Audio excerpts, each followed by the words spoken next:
Eh bien, d'abord, je vous souhaite à tous et à toutes la bienvenue dans cette maison que j'ai voulu dès le départ, la maison des Tunisiens, un endroit ouvert, ouvert au dialogue, ouvert à la discussion, rompant avec les anciennes traditions d'un bunker absolument fermé aux hommes de lettres et aux femmes de lettres, aux scientifiques, à tous ceux qui réfléchissent.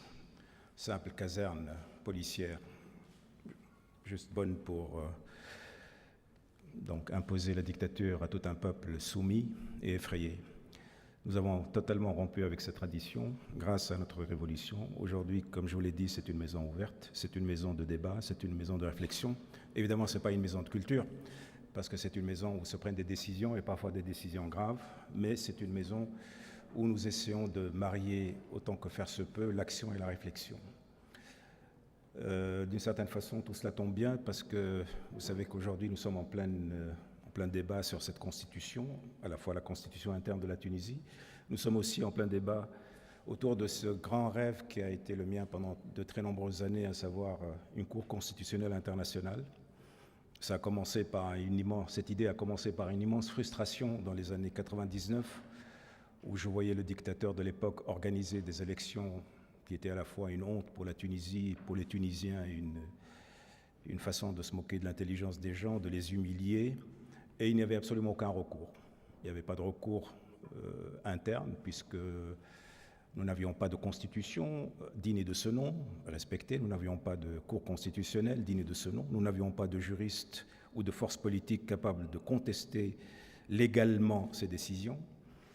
Et en plus, en regardant ailleurs, il n'y avait évidemment pas de Cour constitutionnelle internationale à laquelle on pouvait s'adresser pour dire « mais écoutez, il y a là un abus de confiance, il y a là une dictature qui est en train de se moquer de tout un peuple, qui est en train de le soumettre, qu'est-ce qu'on fait ?»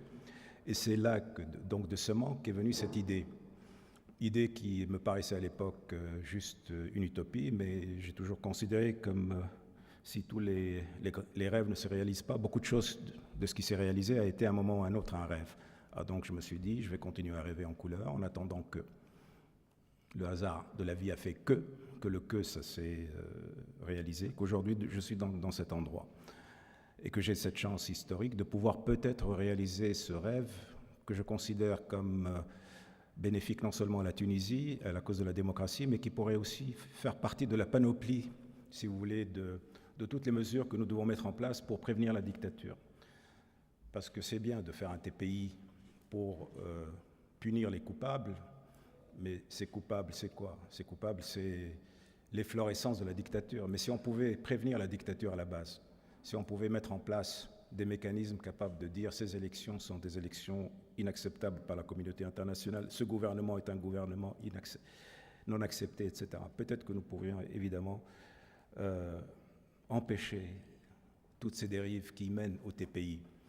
Alors le TPI d'un côté, la CCI de l'autre, peut-être que nous aurions à ce moment-là un dispositif extrêmement prêt à rendre la vie dure à la dictature. Parce que malheureusement, la dictature, c'est comme la mauvaise graine, comme la mauvaise herbe, ça repousse tout le temps. Tant qu'il y aura des hommes, tant qu'il y aura du pouvoir, tant qu'il y aura de l'argent, il y aura toujours la dictature. Le combat pour la démocratie, c'est comme le combat pour la santé, un combat éternellement recommencé et qui n'est jamais gagné. Parce que de la même façon qu'il y a la santé et la maladie, de la même façon qu'il y a la démocratie, il y aura forcément des dictatures. Donc c'est illusoire de croire que la démocratie va un jour s'installer et qu'elle va régner en maître sur cette planète et qu'on en finira avec les dictateurs.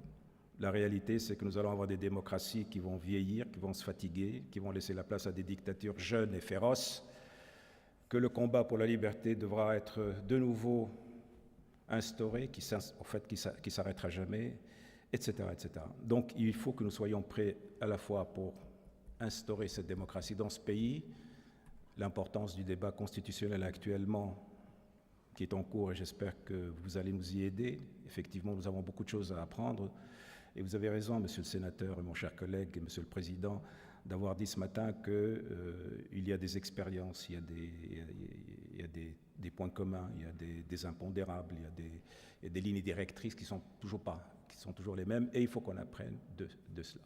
Et en même temps, nous devons continuer à partir de la Tunisie, donc de voir ce qu'on peut faire pour que ce rêve de la CCI devienne une réalité. Je vous remercie d'y participer, de faire partie de ce rêve, de faire en sorte qu'on puisse avancer un tout petit pas pour le réaliser. C'est un grand honneur pour moi de vous recevoir ici, c'est un grand plaisir, c'est un grand espoir. Je vous laisse donc à vos activités parce que je dois malheureusement aller parler d'un autre problème qui est la torture, puisque nous avons aussi ce soir une réunion de l'autre côté de la ville qui va parler de comment prévenir la torture. Énorme problème de ce pays, les 10 dernières années, les 20 dernières années, et énorme problème aussi contre lequel il faut continuer à se battre parce que là aussi c'est de la mauvaise graine, c'est de la mauvaise herbe qui repoussera en permanence. Donc je vais continuer à vaquer à mes occupations, à mes soucis, à mes difficultés, mais qui sont des difficultés et des soucis de création. Nous sommes dans une phase extraordinaire dans ce pays, nous sommes en train de créer de nouvelles structures, de nouvelles attitudes, de nouveaux comportements. C'est une phase d'intense créativité et c'est pour moi un grand honneur et un grand plaisir d'y participer. Et les Tunisiens qui sont là, surtout les jeunes, savent de quoi je parle puisqu'eux aussi font partie de ce processus de création. Merci mes chers amis, merci beaucoup d'avoir contribué un peu à faire avancer ce rêve qui j'espère va devenir le nôtre et qui un jour deviendra la réalité, la réalité, la réalité. Merci beaucoup, au revoir et bonne continuation.